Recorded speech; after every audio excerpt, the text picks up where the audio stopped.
नमस्कार दोस्तों, मैं राजीव कपूर। दोस्तों, आज का विषय है कुंडली मिलान कैसे करें।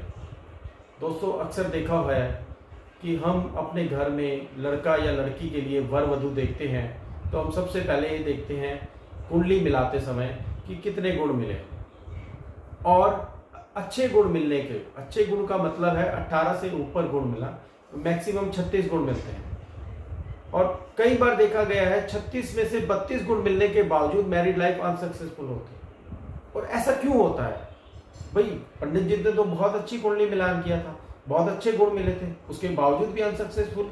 ऐसे रीजन क्या है? सिर्फ गुणों के आधार पर कुंडली का मिलान करना मेरे हिसाब से बिल्कुल ठीक नहीं है।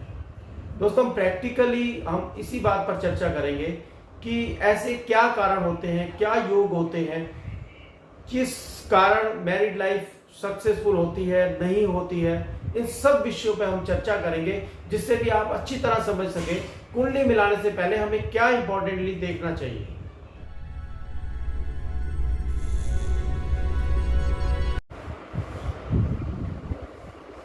कुंडली मिलाने से पहले हम किन बातों पर विचार करते हैं? सबसे पहले हम देखते हैं कि व्यक्ति स्वयं कैसा है। उसके बाद हम देखेंगे कि उसका दाम्पत्य जीवन कैसा है, क्या दाम्पत्य जीवन का सुख उसकी जिंदगी में है या नहीं। तीसरा, क्या औलाद सुख उसकी कुंडली में है या नहीं है। और चौथा, हम देखेंगे कि क्या व्यक्ति भाग्यवान है या नहीं। इन 4 चीज़ों पर हमें विचार बहुत ज़रूरी करना चाहिए किसी भी कुंडली को मिलाने से पहले। तो ये एक आपके सामने एक चार्ट है जिससे हम समझने की कोशिश करेंगे किसी भी कुंडली को मिलाने से पहले। सबसे पहले हम देखेंगे लगन यानी कि व्यक्ति स्वयं कैसा है, उसकी सोच कैसी है, उसकी हेल्थ कैसी है। उसके बाद हम विचार करेंगे औलाद सुख। औलाद ये है 5वां घर। 5वें घर का लॉर्ड की स्थिति क्या है, वो कहाँ पर प्लेस है, इसमें अंश कितने हैं। इससे हमें ये क्लियर हो जाता है कि औलाद का सुख है या नहीं है। उसके बाद हम देखेंगे कि 7वें घर की स्थिति क्या है। 7वां घर यानी कि दाम्पत्य जीवन। दाम्पत्य इसके लॉर्ड के स्वामी जो है, इसका जो स्वामी है, इस घर का जो स्वामी है उसकी स्थिति क्या है, उसके कितने अंश का है। 7वें घर पर कोई शुभ दृष्टि है या नहीं है, या कोई पापी ग्रह की दृष्टि है या नहीं है। तो इस बात पर विचार करना चाहिए। उसके बाद हम देखेंगे 9th लॉर्ड की स्थिति क्या है, क्या व्यक्ति भाग्यवान है या नहीं है, भाग्यहीन है। तो इन बातों पर विचार करने के बाद ही हम निष्कर्ष निकाल सकते हैं कि क्या इनकी मैरिड लाइफ सक्सेसफुल रहेगी या नहीं। उदाहरण के लिए आपको बता दूं, मान लीजिए कोई व्यक्ति है, उसकी सप्तमेश की पोजीशन बहुत अच्छी है, यानी कि उसको वैवाहिक जीवन बहुत अच्छा है, लेकिन उसका लग्नेश कमजोर है, बहुत ही पीड़ित है।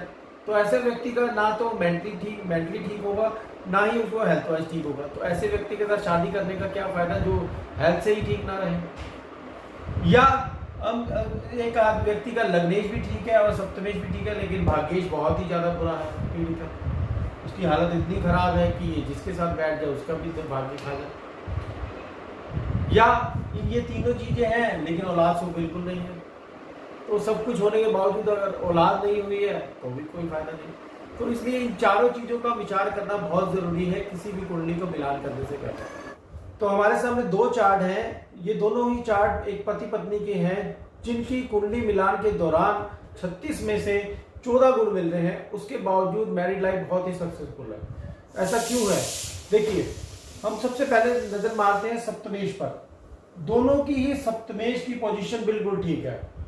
अगर वर की देखेंगे तो सप्तमेश जो है लगन के साथ ज्योति 4थे भाव में है, ये बहुत ही अच्छा है, इसलिए मैरिड लाइफ बहुत अच्छी कही जा सकती है।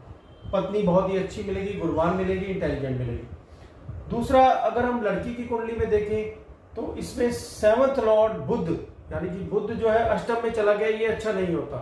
मैं आपको फिर बता दूं कि अगर सप्तमेश अष्टम में चला जाए या 6ठे में चला जाए तो वो मैरिड लाइफ के लिए बिल्कुल सक्सेसफुल नहीं है, तलाक करा सकता है, हस्बैंड या वाइफ की तबीयत खराब रहने सकती है, स्वास्थ्य अच्छा ना रहे, या उसकी डेथ भी हो सकती है।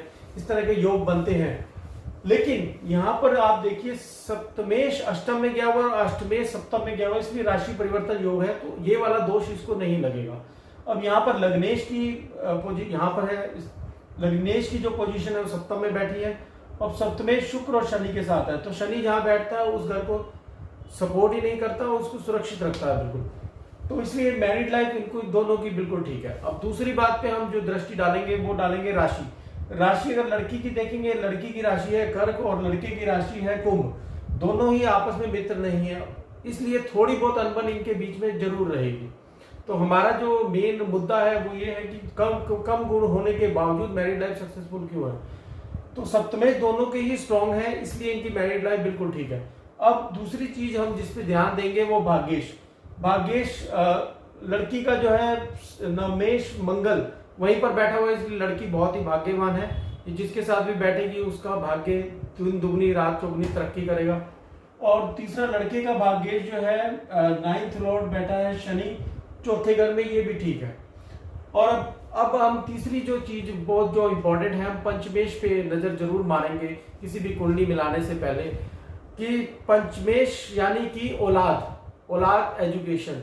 तो वैवाहिक जीवन में औलाद का होना बहुत जरूरी है, और अगर औलाद बहुत ही अच्छी हो तो ये क्या कहने हैं। अब देखिए पंचमेश शुक्र वहीं पर बैठे हुए हैं और लड़की का पंचमेश चंद्र वहीं पर है। राहु अगर यहाँ पर होता है तो बच्चा होने में काफी डिले करा देता है, या कई बार देखा गया है अबॉर्शन करा देता है, या मिस कैरेज हो जाती है वगैरह वगैरह।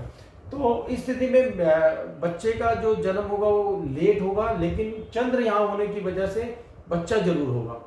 तो इसलिए मैं कहूंगा ये कुंडली बिल्कुल ठीक मिली हुई है, इसलिए ये सक्सेसफुल भी है।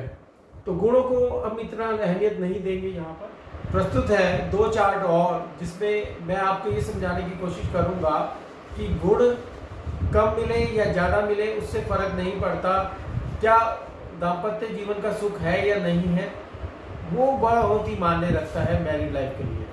तो इस चार्ट में देखिए 36 में से 34 गुण मिल रहे हैं। पति पत्नी की आपस में बिल्कुल नहीं बनती, जरा सी बात में बहस हो जाती है, कलेश भी बहुत होता है, प्रेम भी रहता है लेकिन कलेश बहुत रहता है उनके लिए। अब क्या कारण है कि 36 में से 34 गुण मिलने के बावजूद भी इनकी मैरिड लाइफ डिस्टर्ब रहती है।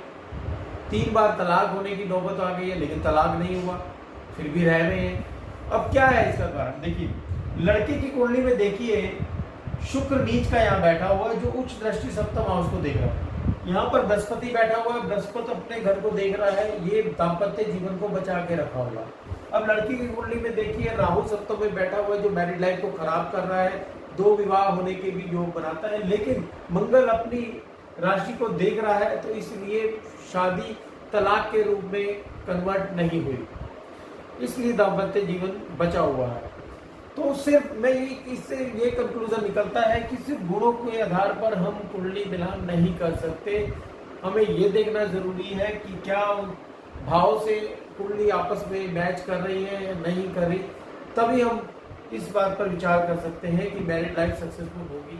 तो दोस्तों आपको काफी हद तक समझ आ गया होगा कि गुणों का मिलान करना से ज्यादा इम्पोर्टेंट है भाव से मिलान करना। इन भाव से मिलान करने में हमें इन भावों का ध्यान रखना बहुत जरूरी है किसी भी कुंडली को मिलाने से पहले।